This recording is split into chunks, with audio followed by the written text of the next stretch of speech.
That's Artificial and the Intelligence with their mini protest Christmas song, But It's Only November. Hello, you're with Neil Butler on Chewing the Fat on 94.7 The Pulse. And we've got a really big guest coming up, but I forgot to make the phone call during the music break. So I'm going to be very brave and do this live to air. So I'll just press some buttons and we'll see if we can get through to our guest.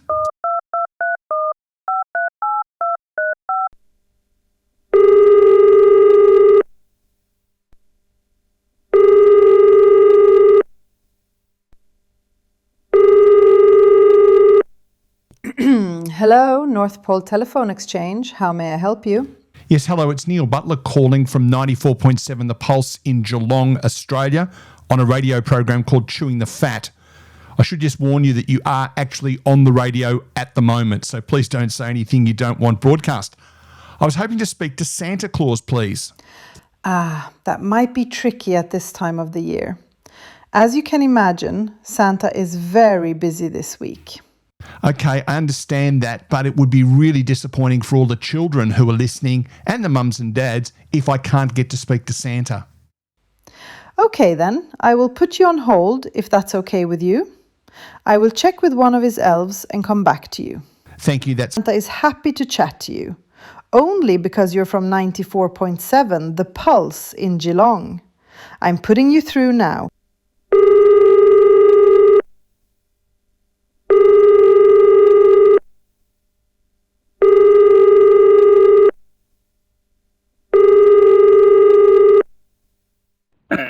Hello, this is Santa. Hello, Santa. It's Neil Butler calling from Geelong. I'm on 94.7 The Pulse, a show called Chewing the Fat, and I was hoping we might be able to have a little chat to you today if you're not too busy. Oh, did you say Neil Butler? Was that the name? That's me. Yes, that's right. It's been a long time since I've been on your naughty or nice list, I think, because I'm a little bit old for that now. Oh, yes, you're not with the current affair then, Neil, are you? No, nothing like that. No, we've got some mums and dads and grandmas and grandpas and, of course, some little children listening to our show as well today. Oh, good. Okay, yeah, that's fine. Carry on. Excellent. Carry on. How can I help you? Thank you, Santa. Now, today's the 20th of December, so I've got you at a really busy time. I understand that. But I've been talking to some kids and some mums and dads, and I've got some questions that they would like me to ask you. Is that okay? Yes, yeah, go ahead, Neil. Go ahead. Okay. I think, yes. Okay, first off, how old are you?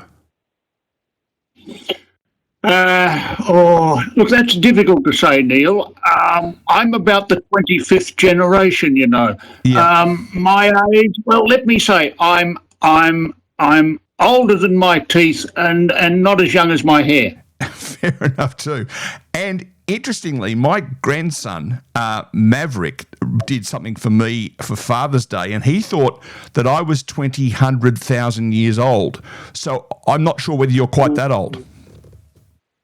No, I'm definitely not that old. Getting closer myself, but not quite there. Yeah. What is your favourite drink? Oh, gosh, now that's an interesting one. I don't think you're able to get it anymore, but it was cherry-flavoured Big M. Oh, and for those listening around the world, Big M's a milk drink, flavoured like cherry. Yuck. Favourite food? Big Mac generally. I usually pop in on my rounds. I manage to get into one of these 24-hour Maccas and grab myself a Big Mac. You know, it's a sort of keep me going, a bit of a boost. And of course, being that we are on community radio or any other fast food outlet as well, quite obviously, I think I know the answer to this one. What's your favourite colour? Oh. You're expecting me to say red, aren't you? I was expecting you to say that, yes, but is there a different colour? Yes, blue. Okay. Blue. And I'll tell you why, navy blue. I wonder if you can guess why. Yeah, I can't imagine. I know why it is, because it's half the colours of the Geelong jumper where we're broadcasting from. Oh, you've got me again there, Neil, but in truth, you know, it's the Carlton Footy Club.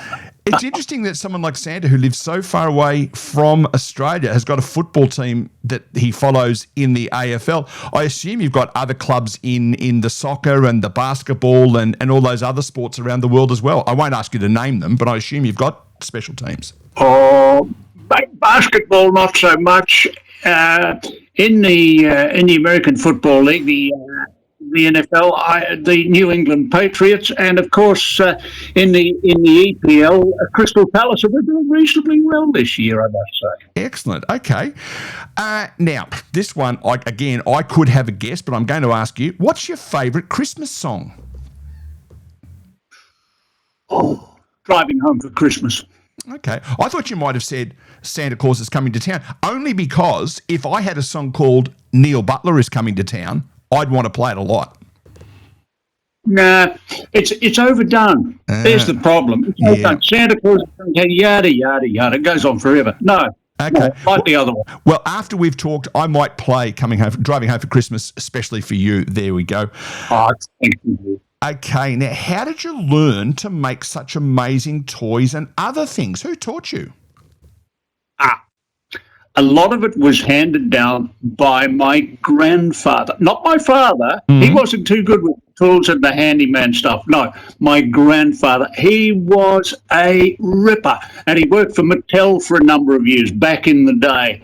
And he was just one of these blokes who could pick up a hand tool and a lump of wood and magically turn it into something that any kid would enjoy. He was wonderful. He really was. He's a wonderful old bloke. Dead now, of course. Yeah, well, of course, he wouldn't have had the chance to watch a YouTube video or anything like that to learn. He would have had to have learned from his grandfather. I think that is probably the case. Yeah. He was just naturally talented, Wonderful, wonderful man. Now, some children write to you and you usually write back even when you're really busy. You must get a really tired hand from all of that writing. Just between you and I, Neil, I use a writing machine. Oh, wow. Now, that's a scoop for chewing the fat, isn't it? Because I think a lot of people would think you'd sit down with a feather and a jar of ink, but you've got a writing machine. I have a writing machine, and of course I've got an enormous group of elves, all working from home these days, I might add, and they do a lot of the hard yards for me. But it all comes to me when I'm doing when I'm sending out a letter. It's always signed by me. The writing machine does it, and it works pretty well. I don't get that tired. Well, no, that's not true. I do get tired, but it's worth it, just to make the kids happy. Indeed, correct. And we'll come back to the elves, because I've got a couple of questions about the elves. But the other thing, and maybe the writing machine is how you do this, a lot of the letters would come in other languages. How many languages do you speak?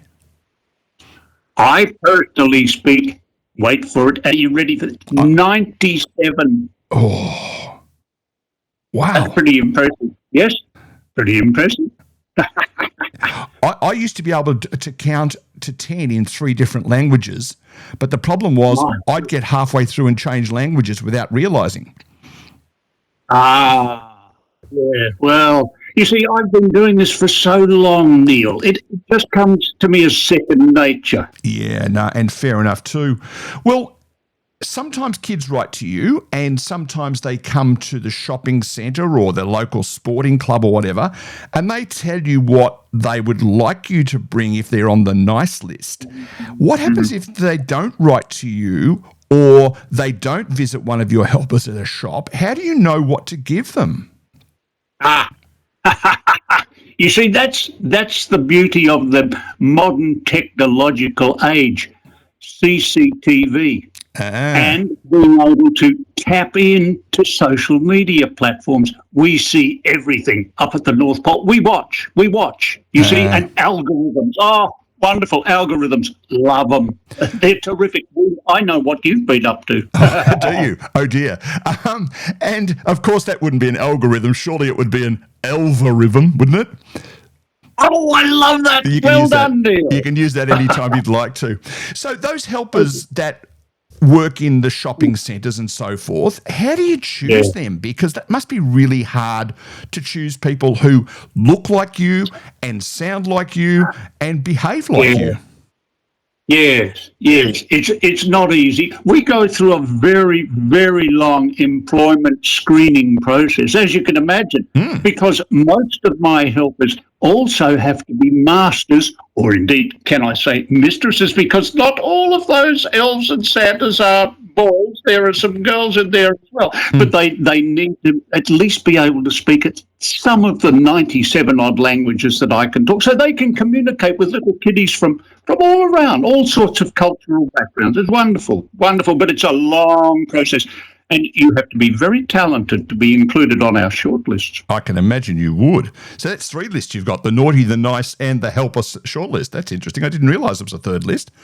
Have you ever tricked us by actually sneaking into one of those shopping centres during November and pretended to be one of the helpers?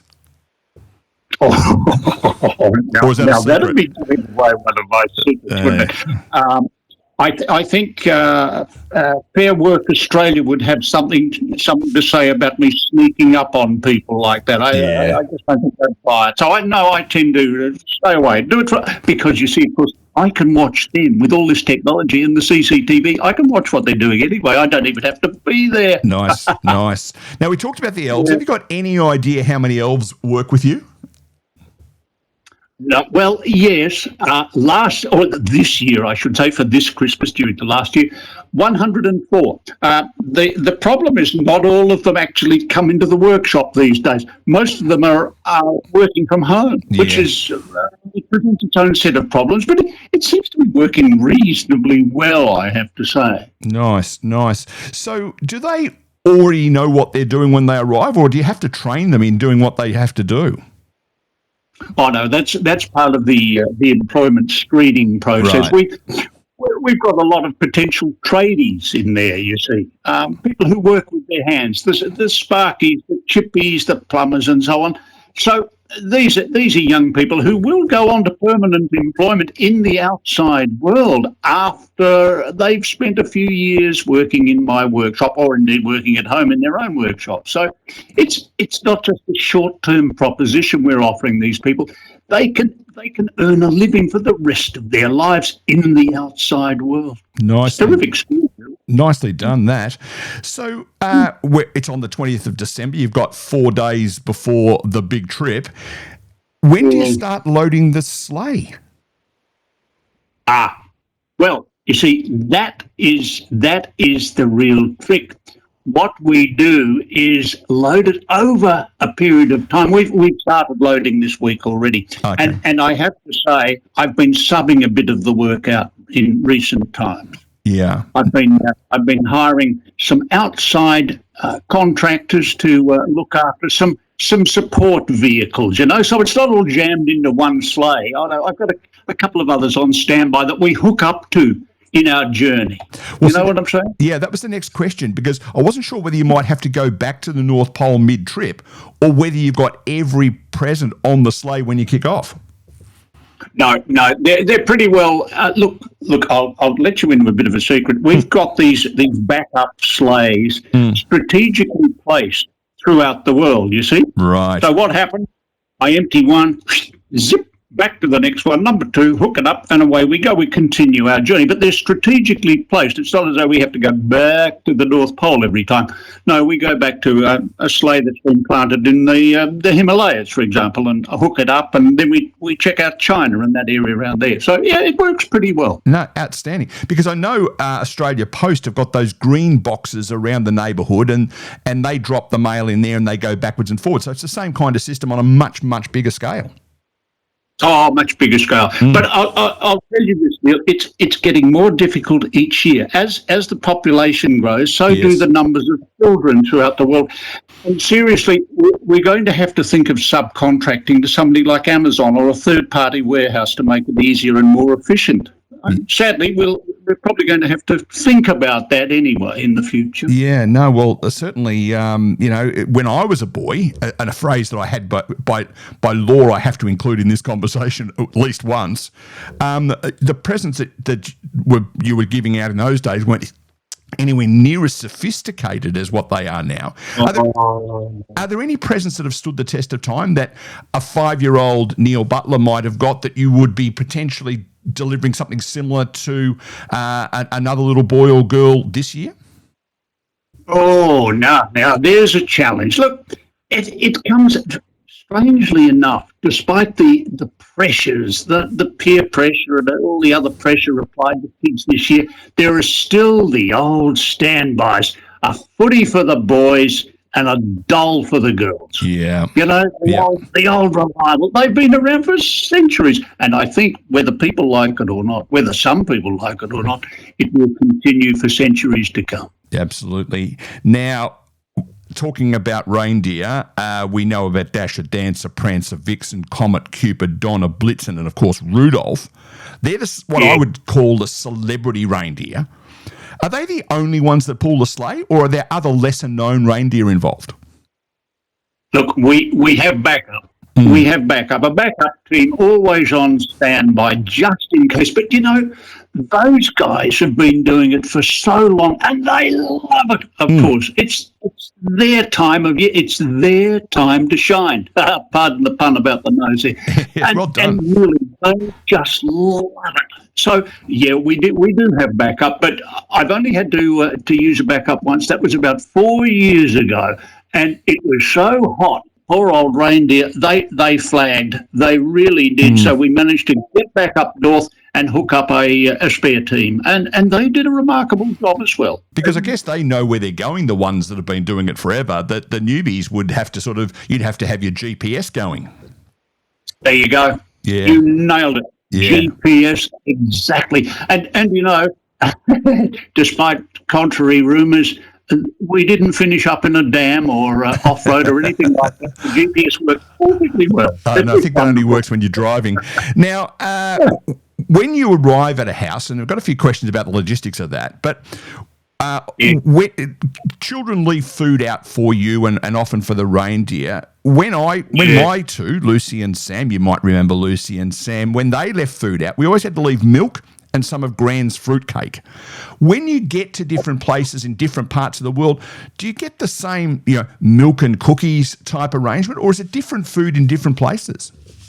No, different food. We respect cultural differences, of course. Therefore, we're quite happy to, for example, have a sushi roll, a California roll, a pizza, even a meatball out of a spaghetti and meatball meal in Italy. Just wonderful. Look, and that's why we enjoy this so much. We're able to cross culture everything. Yeah. It's wonderful. And the reindeer, of course, mostly carrots or any fresh food appeals to them.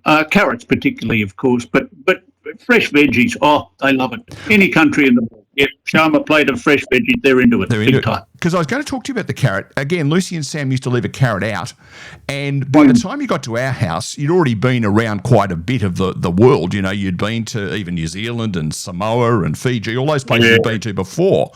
And I found that, we're putting out a carrot for a team of 9 reindeer, and yet they only ever ate about half of it. Now, would that be because every house you've been to, someone's left a carrot out? Pretty much. But there's a secret to this. Do you remember the late, wonderful Queen Elizabeth II? Yes. You remember her? Yes. Wonderful, wonderful woman. Now, one of the things that was notable about her performances at dinners and afternoon teas and that sort of thing was she never, ever had a full meal. She'd always take a sip of tea or a small nibble of a cake or something like that, or of a main course, and then she'd move on. It's a case of pacing yourself, and that's what the reindeer do. They're naturally accomplished at doing that these days. Yeah, I guess they know their thing, don't they? Okay, now you already mentioned about the heat, because when you come down to Geelong and other places around here, obviously it's a lot hotter here than it is at the North Pole. How do you get on in your big red suit? Those packs that your footballers here, the Aussie footballers train in. Generally, they don't play in them, but they train in them in the hot weather. Those sort of ice refrigerated things. I've got ice packs. Yeah. On their body. Well, same thing. Same thing. Like cheap. I throw into that bank. Once we're over the equator, boom, I tuck them in and away I go. Nobody notices the difference. And even if they did, I don't think they'd be concerned, because they're concerned about your well-being, obviously, a man of your age and, wearing heavy clothes. Yes, not easy, but no, we managed to get by. It's all right. And of course, there's always a breeze blowing through the sleigh. It's not as though we have a big windscreen or we're covered in like a poker field or anything like that. No, we're right. We're cool enough. Now, one of the questions that was asked of me by a small child, when you get to someone's house and they don't have a chimney, what's the go there? Yes, I knew you'd ask me that. Yeah. Yes, well, what we do, I always park out the front, of course, and in that situation, no point in parking on the roof. So I park down the street. Got to watch out for parking inspectors sometimes, because they lurk, Yes, they would. They lurk. Yeah, they do. But anyway, what happens is we hop out of the sleigh and buzz up to the front door, pop the gifts on the mat there, ring the bell, and we're gone. Just like that. Yeah. Yeah. And of course, not having to jump down a chimney is a whole lot better. It leaves my suit a lot cleaner as a consequence. As it would indeed. Now, the other big question that was asked of me by a child: when you get to a house, you've got there, you're all ready to deliver the presents, and you realise that one of the children is still awake. What do you do? Yes, well, that's always a problem. We've frequently got into a game of peekaboo in that situation because the child is sitting around, perhaps wandering about the house, and suddenly, boom! There's some joker coming down the chimney, and boots first, red suit, beard. Whoop! Who is this? Frequently, the child is frightened and takes off. So it's not a problem that lasts, but we have had the old peekaboo situation. If you play it long enough, the child eventually says, "I've had enough of this," and goes back to bed. So it's not really an issue. Yeah, no, okay. Good response, because I was concerned about what would happen in that event. Now, you've done a lot of travel, and, sad there's no frequent flyer point system on the sleigh, because you'd be laughing, wouldn't you? But you get back to the North Pole, you've done a fair day's work, it's fair to say. What's the first thing you do? Oh, feet up, and with a bit of luck, I get those, the elves who are not working from home, we get them in for a bit of a knees up, and I've got a barbie. We slip into a barbie and have some sausages, just like you Aussies. You enjoy your outdoor life. And we have the sausages and a chop or two, and sometimes a steak if we can afford it. And we get together and just have a bit of a sing-song and enjoy ourselves, and a bit of high-fiving, of course, because, we've done a pretty good year's work, and it's well done, you lot, and let's start planning for next year, because we start planning the next day. And I eventually, after a couple of days rest, I go back to my usual job, which is an Uber driver out of Helsinki. Oh, okay. So you'd obviously need to have a shave so people wouldn't recognise you. Oh, yes. Yes. But fortunately, I'm one of those people who grows a very fast beard. I see it pretty embarrassing at times, but it happens. No, I can imagine it would be. And I'm assuming you sleep pretty well for the next few days. Well, for a couple of days until I have to go back to work. Yes, I do.